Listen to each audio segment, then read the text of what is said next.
4 o'clock, this a live look from Sky 9 at Littleton High School. We start the hour with a security concern from a couple of schools in Littleton. That includes Littleton High and Littleton Prep. They're now under a secure perimeter because of an armed robbery at Promise Park, close to the schools at Bannock and Littleton Boulevard. The Littleton Police Department is looking for the suspect after they say he ran away. Police say the schools already dismissed, but students in the area may be seeing a lot of police officers. Police are asking people to stay inside, let them do their job. Domestic violence survivors fear that they're not being heard, and they worry warning signs are being missed in court. Now, a new bill at the legislature is meant to provide more training for court personnel handling those cases. And 9 News reporter Courtney Yoon explains how the new effort could help survivors in family court. There was mistreatment happening on a very severe level. 8 years ago, Leah Recor decided to get a divorce. There's this expectation that you're going to get help, that there's going to be support. She expected the court system would help her family, including 2 young daughters. What the systems in place are doing is seeking to find peace, but that's just peace for them on paper.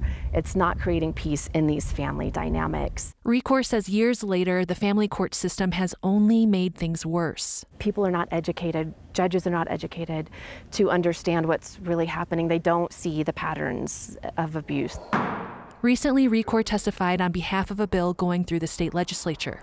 The proposed law would increase domestic violence training requirements for court personnel like parental evaluators and mediators. Increased awareness, increased training means that when these allegations come forward, they're not so easily dismissed. Democratic State Representative Meg Froelich is one of the bill's sponsors. The women and the children are just not believed. And they're not believed because of the feeling that they're acting in revenge, and they're hysterical, and they're using these allegations as leverage against the other parent. Froelich says when these allegations are dismissed, abusers gain custody of children. And in Colorado, this has had literally tragic consequences, where we have had murder-suicides in the last few months of an abuser gaining custody and then taking their life and the life of their child. Several years after filing for divorce, Recor says she's still fighting to get the support and help needed for her kids. So when we stand up and we advocate not only for ourselves but on bills like this one, we're actually helping people we may never meet. We're helping people 10 years down the road. If passed, this bill would put Colorado in compliance with the federal Keeping Children Safe from Family Violence Act, which has restrictions on what experts and evidence can be used in court. There's also a companion bill with this proposed legislation. If that's passed, a task force would study training requirements for judges now in order to determine best practices and requirements for judges in Colorado. All right, Courtney, thanks. Some state lawmakers want to see more photo enforcement as far as speeding around the state, as road deaths have hit a level that we haven't seen in decades. A new bill would expand where speed cameras can be used and would remove the requirement that an officer has to be sitting there while they do their work. 9 News reporter Steve Stager talked to the people pushing for those changes. And when we know that this reduces deaths, it reduces crashes, we need to use these tools where they're needed the most. 754 people died on Colorado roadways last year, the most in 41 years. Speed played a major role in that number. Speed kills. Speed kills. People die more on roads where people drive faster. Colorado already allows cities to operate photo speed enforcement, those vans you see on the side of the road that snap photos of speeders and mail out tickets. We have a lot of evidence that shows traffic enforcement like this increases compliance, and we've seen road deaths increase dramatically over the last couple of years. Democratic State Senator Faith Winter wants to expand where those cameras can be and make them work more like red light cameras. The amount that you can assess for fees on this is capped at a very reasonable rate of $40. Right now, these photo enforcement operations are only allowed in residential areas and near schools and parks.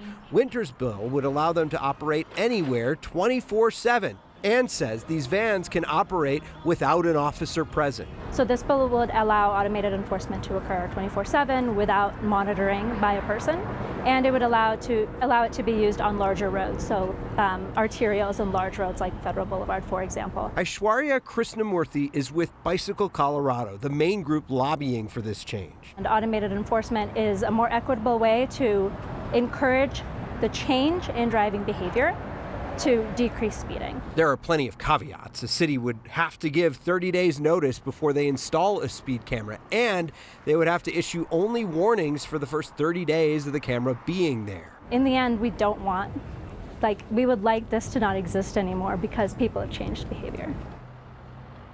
So this new law would also change the amount of time the city has to notify you about that photo ticket, from 90 days to 30 days if your vehicle's registered here in Colorado. And if you don't pay the photo radar citation, the DMV could stop you from re-registering your plates or transferring your title until you pay those fees. The bill was just introduced in the state Senate this week. Lots more to go, lots more room to roam. And as you imagine, there are going to be a lot of people opposed to this. That's what I was wondering. Who think that speed cameras and red light cameras are used for revenue. The sponsors of this bill say the goal here isn't revenue, it's changing behaviors, and sometimes you got to tie a little bit of cash to try to change your behavior. It's always exciting waiting for the lottery numbers to come out, and then that occasional letter in the mail. Yeah, when you open it up and say, oh, there I am doing 38 and a 30. I just got one of those a couple of weeks ago. How was your picture? You know what? I looked pretty distracted in the photo. Like I didn't know what I was. Really? I didn't know that I was speeding. My eyes were on the road, but they apparently were not on the speed limit sign in that area. But you know, the goal here, and some of the critics I've talked to about this say, is they want to make sure that there are guardrails here, so that these aren't unreasonable places where these things are, where roads are designed to go a lot faster, but a speed limit might be slower than the road is designed for, and it could be potential. Then isn't that the problem? Not where they put the van, that the speed limit and the road are not built for the same speed? Faith Winter has talked a little bit about, in Westminster they did this. They used a lot of the revenue from these tickets when she was on city council to go into a road safety fund and look at potential redesigns of roadways where maybe the road is designed to make it go a lot faster. I can tell you, I was on Spear. Spear's 4 lanes wide where I was. Speed limit's 30 miles an hour. I think I was doing 45 when I got off the highway. There was no traffic around, and that's what that ticket said. And I thought about it later. Not saying it's not my fault. It is my fault for not looking at it, but it didn't feel like you were going excessively fast. You felt comfortable in the speed on the road. And some of the roads feel that way now, especially now the way cars are, the way roads are. Things are changing. Yeah. You hear from traffic engineers all the time. The key is to design roadways that aren't comfortable to speed on. Right. That's the best way to get people to stop speeding. Either way, you got a photo, and I'm sure your wife was speeding. She got the mail, so I think I'll be hearing about that for a while. Oh, okay. But yeah. I'm sure you look great. Thanks. I looked fantastic. Yeah. Thanks, Steve. The mountains of Southern California are dealing with yet another snowstorm. Look at the visibility here near Big Pines. It's located in the Angeles National Forest of the San Gabriel Mountains. High winds can also be heard if you listen to the video. You can see the tire marks on the road, so cars are going through, but they're getting a doozy of a storm. Here's a look near Eisenhower Tunnel and Loveland Ski Area. You can see things are really different here. Got plenty of snow, though. Many areas did get major snow last night, but nothing like what California has been seeing this year. Kathy, we've had the snow in the mountains kind of right dose, it feels like. That's right. And that California storm in the San Gabriel Mountains, the southern mountains down there near Big Bear, that's a system coming toward Colorado.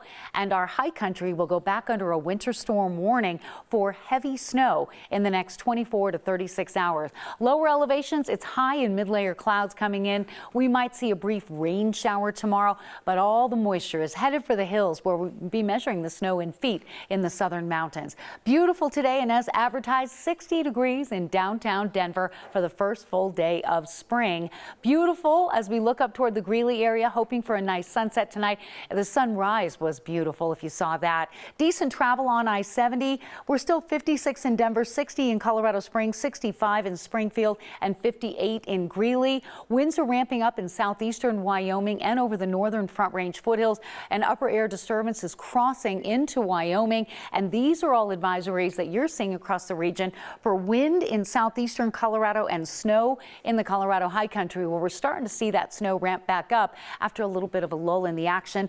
Brief rain shower down in southeastern Colorado, but here lower elevations we'll see partly cloudy skies through 7 o'clock, and then overnight tonight relatively quiet weather pattern. All the moisture stays in the foothills and mountains. Will drop out of the upper 50s into the mid 40s by 8 o'clock tonight. And coming up, we'll talk about the chance for rain here in Denver and detail the amount and timing of the snow coming for the high country later tonight. All right, Kathy, we'll talk to you in a little bit. Thanks. Well, what a night it was last night. The CU women's basketball team with an overtime win against Duke, and they now are headed back to the Sweet 16. Beating Duke on the home court, it was great. It will be their first time going this deep into the NCAA tournament in 20 years. It's about time. Ariel Arsuto joins us now. This team seems to have like destiny on its side. I mean, they are playing as a unit. Yeah, I mean, seemingly has destiny on its side, but it's also a team that was picked to finish 8th in the preseason How about polls. that? Nice job, prognosticators. Exactly. Let's be clear here. I'm not one of the voting members of that pack, but they are proving all of those doubters wrong in a big way. Last night they took down the number 3 seeded Blue Devils on their own court at Cameron Indoor. Quay Miller with a game-high 17 points. Jalen Sherrod added 14 points and 6 rebounds. No points bigger than she had with those layups. Drove in to put the game into overtime. Sherrod has been with this team for 4 years, never gave up, even having only one Power 5 offer her entire time. And she talked about that emotionally after the game. This team's been through a lot. Everybody's just been through a lot, and it's just, for one, it's a blessing because we've worked so hard to get here, put Colorado back on the map, show everybody who Colorado is, and that Colorado is one of the best teams in the country. One of the best teams in the country, definitely one of the best defensive teams in the country, and that's really going to come into play here on Friday when they play one of the best college basketball players in the entire country, in Caitlin Clark with the Iowa Hawkeyes. That game will be up in Seattle, but one thing you're seeing, and sometimes it happens with winning, but this team is tight. They are, you talk about that family that some teams get. They got it. They do have that. And, I mean, you'll hear it after every game. Head coach J.R. Payne, she starts every press conference by saying, I freaking love this team. And she means every single player on her team because they just have such great energy, such great personality. And it's individual personalities. Every single player on that team has a very different personality if you get to know them, but it's the way they mesh together that they're better than the sum of their parts. That's magic. Yeah, that's synergy. And yes, and I love how Jalen talked about how everybody said, oh, you're too short, you'll never play.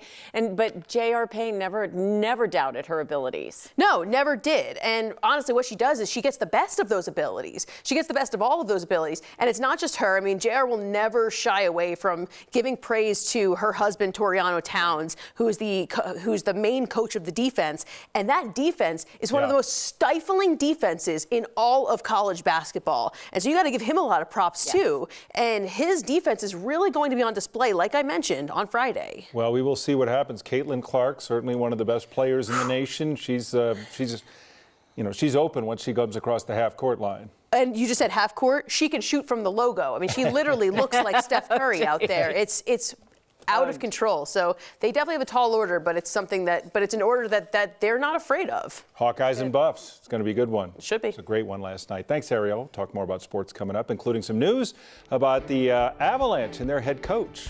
Hey, check this out. We're talking about fungus, and it's not about an HBO show, a very important one that's driving infections at American hospitals.